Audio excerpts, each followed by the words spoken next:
you spend 20 years working on that and you see what Yeah. happens. It goes to my argument. We do anything long enough, we get better at it, right? Yeah. Yeah.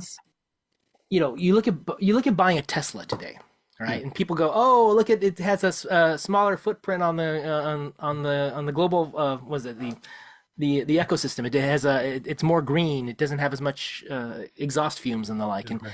And that's true, but when you look at how much damage was done to the environment to mine all of the I know. materials that went into the batteries. Yeah. I Like the, mean, we've been making combustion engines for centuries now.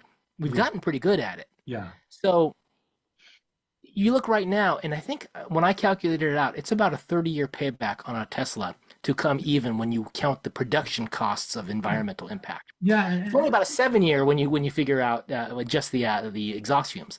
But if it's 30 years to pay back, that means you're doing more damage to the environment than otherwise. Yeah, but you got to start somewhere. You got to Well, start at some point, you know? yeah. So once we've made electric engines for 20 years, 30 years, Yeah. right? Once we figured out how to make batteries more efficient, once we figured out how to use the sodium batteries or whatever, I forgot Yeah. what it is, the all the different other types of battery technology that's out there.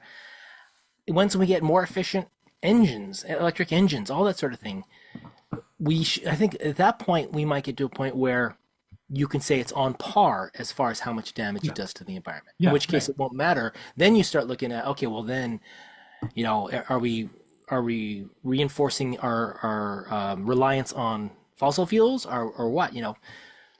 Power today costs a lot more than it used to. Our costs, I know, I know. And this is one thing I like about Musk, as much as you like him or don't like him. I mean, he's kind of got the vision. You put the solar cells on the roof, you can charge the battery, you can drive your car, and you can charge it from the sun.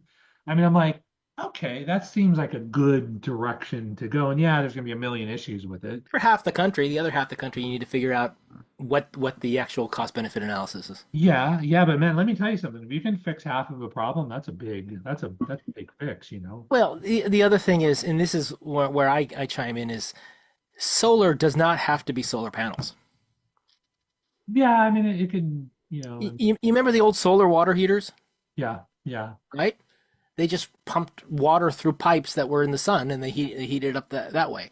yeah, I've seen people use tin cans and plexiglass and make heaters to heat the air to use in the Arctic. yeah, yeah, right. And you can actually heat the air in the Arctic.